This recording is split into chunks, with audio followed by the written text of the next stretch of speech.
ఈ రోజున మంతిని మండలంలో మంతిని డివిజన్ కమిటీ దళిత బంధు సాధన సమితి కమిటీ ప్రెస్ మీట్ పెట్టడం జరుగుతుంది. దీని ముఖ్య ఉద్దేశం పెద్దపల్లి పార్లమెంటు నుండి గత పాలకులు ఎన్నోసార్లు ఎంతోమంది ఎస్సీ రిజర్వేషన్ మీద ఎంపిక అయినారు. కానీ వీళ్ళందరికీ నేను ఒక సవాల్ విసురుతాను. ఈ రిజర్వేషన్ మీద మీరు ఎంపీ సీట్లో కూర్చొని ఈ రిజర్వేషన్ అయిన జాతికి ఏమన్నా చేసారా? ఏమన్నా చేసినట్టు ఏమన్నా కంపెనీలు తీసుకొచ్చినట్టు యువత బాగుపడాలి, నా దళిత సామాజిక వర్గం బాగుపడాలని ఏదన్నా ఒకటి సబ్జెక్టు తీసుకొచ్చి పెట్టిన దాఖలాలు ఉన్నాయా? ఎందుకు మరి మీ సంపాదన కోసం ఇక్కడ మా కడుపులు మార్చుకొని మా పొలగండ్ల జీవితాలను అంగడి చేసి మీకు ఓటేసి గెలిపిస్తే ఈరోజు మీరు పెద్ద పెద్ద కంపెనీలు పెద్ద పెద్ద ఉన్నత అధికారులై మళ్ళీ మీ మనవలు మా మీద పెత్తనం చెలాయించడానికే మళ్ళీ ఈ ప్రాంతానికి వచ్చి మళ్ళీ ఎంపీగా పోటీ చేస్తానని వస్తాను. ఉదాహరణకు వెంకటస్వామి కానుంచెల్లి తీసుకుంటే ఆయన ఎంపీ చేసిండు, వివేకు ఎంపీ చేసిండు, ఇప్పుడు వివేక్ కొడుకు ఎంపీ చేయడానికి వస్తాడు.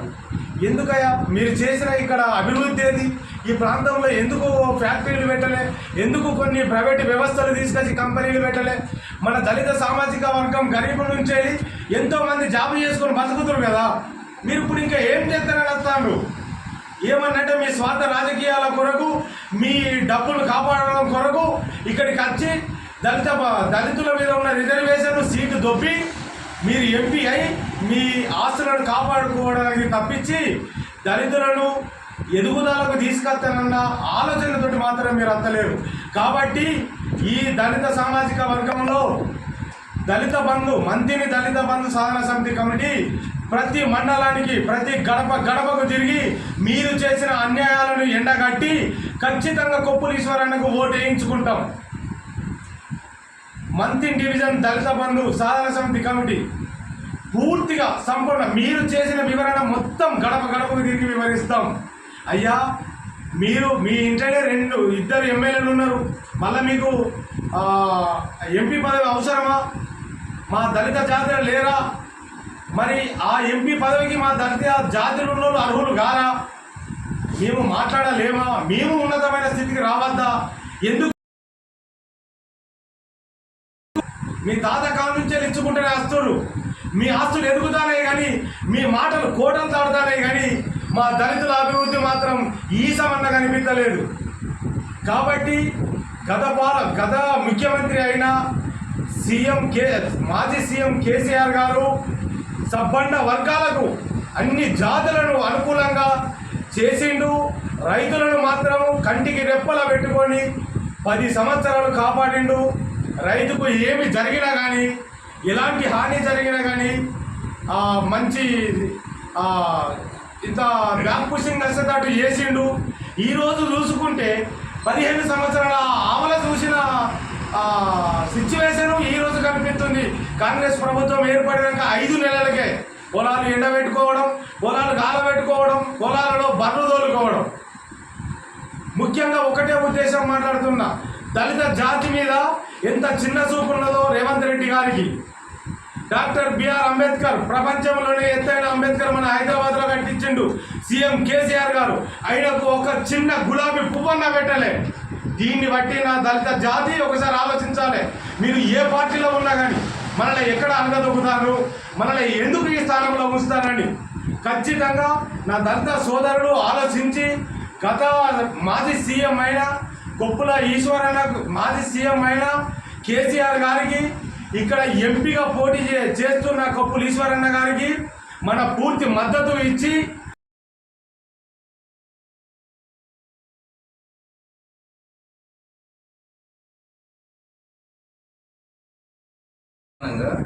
గత ప్రభుత్వం ఏం చేసింది, ఇప్పుడున్న ప్రభుత్వం ఏం చేస్తారు?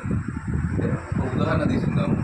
ఉచిత బస్ ప్రయాణం అనేది పెట్టింది మహిళలకు, కానీ దానికి సరిపోయే బస్సులు పెట్టడం లేదు. ఈరోజు ఇక్కడ ఉన్నటువంటి ప్రజలందరూ కూడా ఏంటంటే రైతాంగానికి సంబంధించిన ప్రజలు ఎక్కువ ఉన్నారు. ఆ ప్రజలు హైకిలు పోయి అది పోయి నెలకు ఒక్కసారో 15 రోజులకు ఒకసారో ప్రయాణం చేస్తారు. కానీ ప్రయాణం చేసేది ఎవరు ఎక్కువ? మామూలు ప్రజలు ప్రయాణం చేసేటువంటి పరిస్థితి లేదు. అటువంటప్పుడు ఈ ఉచిత బస్ ప్రయాణం ఎవరికి ఎక్కువ ప్రయోజనం జరుగుతుంది? ఉద్యోగస్తులకు, అక్కడికి పోయేటోళ్ళు వాళ్ళకు తప్ప ఈ గ్రామాలలో పనిచేసేటువంటి రైతాంగ ప్రజలకు కానీ మామూలు ఖైదీ చేసుకున్నటువంటి ప్రజలకు మేలు జరుగుతలేదు. ఉచిత బస్ ప్రయాణం వస్తే అది ఎందుకు పెట్టిందో కూడా అర్థం కనపడుతుంది.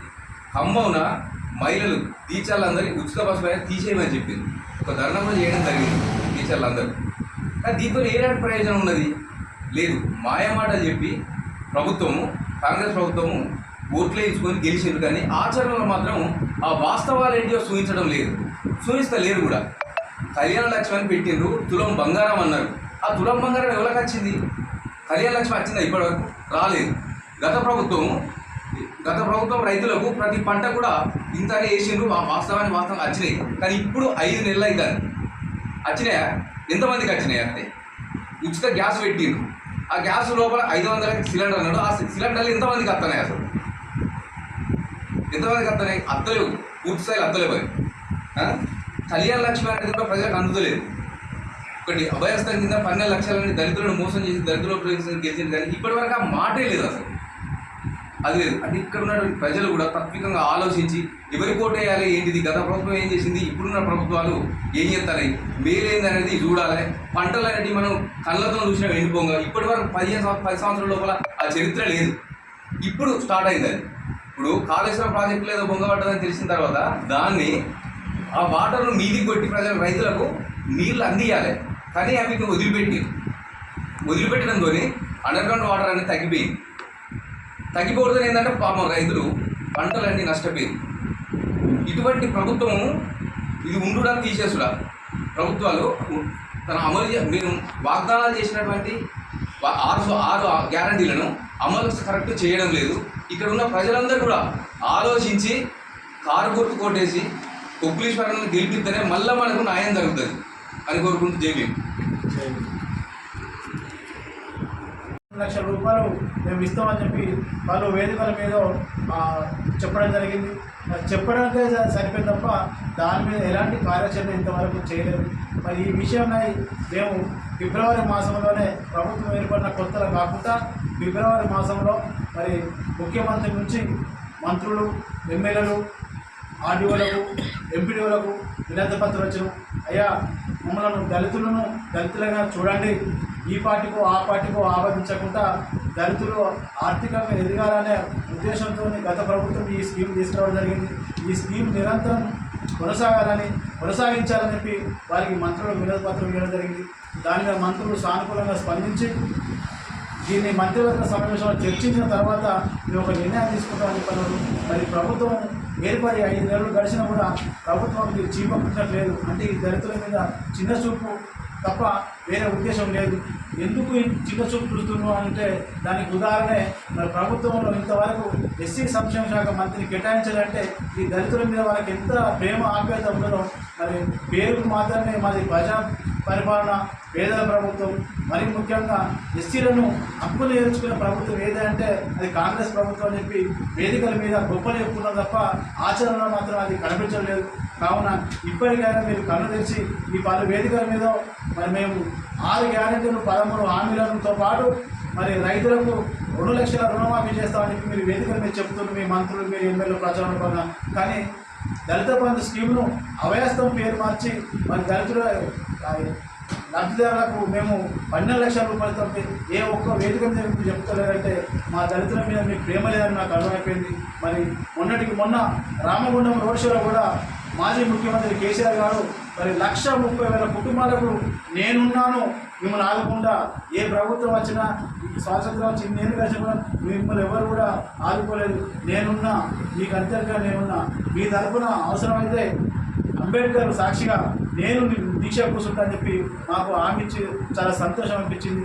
అలాంటి నాయకుడి కోసం మేము రాబోయే పార్లమెంటు ఎన్నికల్లో మే 11 జరిగే ఎన్నికల్లో టీఆర్ఎస్ పార్టీ ఎంపీలు 17 మంది పోటీ చేస్తున్నారు. రాష్ట్ర వ్యాప్తంగా ఉన్న ఈ 17 మంది ఎంపీలకు మా దళిత సంఘాల ఆధ్వర్యంలో మేము వారికి సంపూర్ణ సహకారం తెలపాలని నిర్ణయానికి వచ్చినాం. మరి అయ్యా మీరు ఇంతగానం చేసినా కూడా మీకు చీమ పుట్టినట్టు కూడా అయితే లేదు, మరి దీనికి ఎందుకు మా మీద ఇంత మీకు ప్రేమ? ఇంకొక విషయం, ఇక్కడ 17 అసెంబ్లీ స్థానాల్లో 3 ఎస్సీ రిజర్వ్ కాబట్టి ఈ 3 ఎస్సీ స్థానాలు కూడా ఒకే వర్గానికి ఇవ్వడం జరిగింది. 80 లక్షల పైగా ఉన్న మాదిగలను చిన్నచూపు చూసి విస్మయపరిచిందని బాధ కలుగుతుంది. ఇది తగదు. ఒక అన్నదమ్ముల మాదిరి ఉండే మాల మాదిగలను మా మధ్య చిచ్చు పెట్టి గొడవ పెట్టించి అల్లరి సృష్టించి ఒకరినొకరిని తిట్టుకొని కొట్టుకునే విధంగా మీరు చేసి ఇది కరెక్ట్ కాదు. ఒక వర్గానికి ఇచ్చి ఒక వర్గానికి కించపరచడం కరెక్ట్ కాదు. అంటే పార్లమెంటులో కాంగ్రెస్ పార్టీ తరఫున మాదిగల గలం వినిపించకుండా మా గొంతు నొక్కే ప్రయత్నం చేస్తుండ్రు. మరి మేము దళితులను అర్థం చేసుకుంటాం అంటున్నారు కానీ మరి మా గొంతు నొక్కే ప్రయత్నం మీరు ఇక్కడ నొక్కుతారు. మరి ఇది ఎంతవరకు సమాచారం అని చెప్పి దీని మీద మీరు ఆలోచన చేయాలని చెప్పి మేము చేస్తున్నాం. రాబోయే రోజుల్లో కూడా దళితులకు సామాజికంగా ఆర్థికంగా ఎదిగేందుకు దీని మీద ఒక ప్రణాళిక తయారు చేయాలి.